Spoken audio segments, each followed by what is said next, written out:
Welcome to my channel. Chhatrashaya Republic School presents.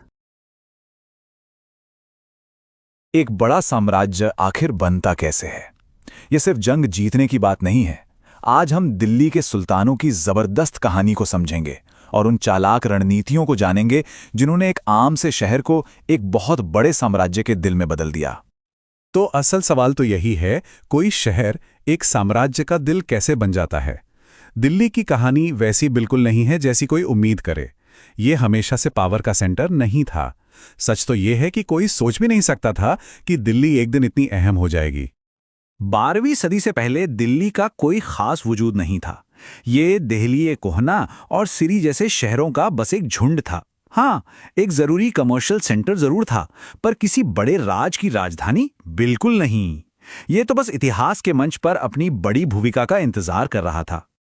तो आखिर ये बदलाव हुआ कैसे? चलिए देखते हैं कि कैसे दिल्ली एक मामूली बाजार से एक जबरदस्त साम्राज्य की शानदार राजधानी बन गई। सारी कहानी शुरू होती है 12वीं सदी में तोमर राजपूतों के साथ। उनके राज में दिल्ली एक बड़ा व्यापारिक अड्डा बन गया जो अमीर जैन व्यापारियों से भरा हुआ था। ये व्यापारी अपने साथ सिर्फ पैसा ही नहीं लाए, बल्कि उन्होंने शहर में बड़े बड़े शानदार मंदिर भी बनवाए जो इसकी बढ़ती हैसियत का सबूत थे। और फिर 13वीं सदी की शुरुआत में जन्म हुआ दिल्ली सल्तनत का, जिसने सत्ता के एक नए दौर की शुरुआत की। अगले 300 सालों तक इस शहर ने 5 अलग अलग राजवंशों का उठना और गिरना देखा, शुरुआती तुर्कों से लेकर ताकतवर लोदियों तक। ये टाइमलाइन हमें दिखाती है कि कैसे पावर एक के बाद एक डायनेस्टी के हाथ में जाती रही। लेकिन देखिए, किसी बड़े इलाके को जीत लेना एक बात है, पर उसे कंट्रोल में रखना वो बिल्कुल दूसरी बात है, एक बहुत बड़ी चुनौती। तो इन नए सुल्तानों ने अपने इतने बड़े साम्राज्य पर पकड़ बनाई कैसे रखी? सोचिए जरा, आपने एक पूरा एम्पायर जीत लिया है, बहुत बढ़िया। पर अब इसे चलाएंगे कैसे? ये एक बहुत बड़ी पहेली थी और सुल्तानों ने जो हल निकाले वो कह सकते हैं कि बिल्कुल हटके थे। उनका पहला और सबसे जबरदस्त आइडिया था बंदगान। ये एक फारसी शब्द है, खास मिलिट्री गुलामों के लिए। इल्तुतमिश जैसे सुल्तानों ने पुराने रईसों को साइड में करके इन लोगों को पावर वाली पोजीशंस पर बिठा दिया। क्यों?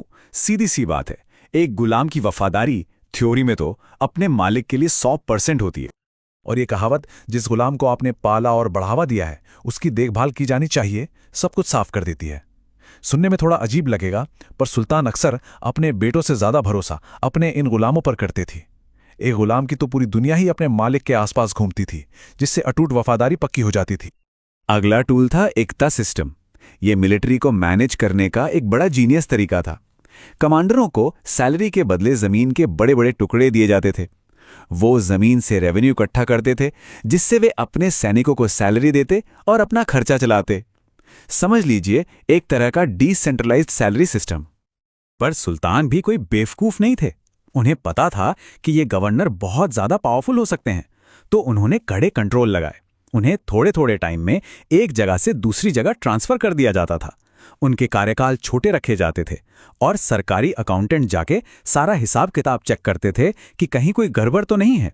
ये सब पावर को काबू में रखने के लिए था। अब देखिए, जब आप पुराने जमे जमाए अमीरों को साइडलाइन करके गुलामों को ऊंचे पद देंगे तो हंगामा तो मचेगा ही। इन्हीं साहसी फैसलों ने सल्तनत के अंदर सामाजिक और राजनीतिक तनाव पैदा कर दिया। और यहीं से कहानी में एंट्री होती है बागियों की, महत्वाकांक्षी रानियों की और साजिशें रचने वाले दरबारियों की। और फिर आया साल 1236, जब सल्तनत ने एक ऐसा नियम तोड़ा जिसके बारे में किसी ने सोचा तक नहीं होगा। सुल्तान इल्तुतमिश ने अपने बेटों को छोड़कर अपनी बेटी रजिया को अपना वारिस चुन लिया। उस जमाने के एक इतिहासकार थे मिन्हाज उस सिराज। वो भी मानते थे कि रजिया अपने सभी भाइयों से ज्यादा काबिल थीं, पर फिर भी उन्हें एक औरत का राज करना जच नहीं रहा था। उनके लिए ये सिर्फ परंपरा के खिलाफ नहीं, बल्कि भगवान के बनाए सामाजिक नियम के खिलाफ था। इससे पता चलता है कि उस वक्त समाज की सूझ कितनी ज्यादा मर्दों के हक में थी। और ये सिर्फ रजिया की कहानी नहीं थी। महिला शासकों को अपनी सत्ता बचाए रखने के लिए कमाल की रणनीतियां अपनानी पड़ती थीं। रजिया ने तो गर्व से अपनी पहचान अपनाई, खुद को सुल्तान इल्तुतमिश की बेटी बताया, लेकिन वहीं दूसरी तरफ रानी रुद्रमा देवी को एक बिल्कुल अलग रास्ता अपनाना पड़ा। उन्हें मर्दों जैसा बर्ताव करना पड़ा, सिर्फ इसलिए ताकि लोग उन्हें एक शासक के तौर पर स्वीकार कर लें। और सुल्तानों का परंपरा को तोड़ने का ये सिलसिला रुका नहीं। उन्होंने सिर्फ गुलामों को ही नहीं, बल्कि मामूली माने जाने वाले लोगों को भी सत्ता के ऊंचे पदों तक पहुंचाया।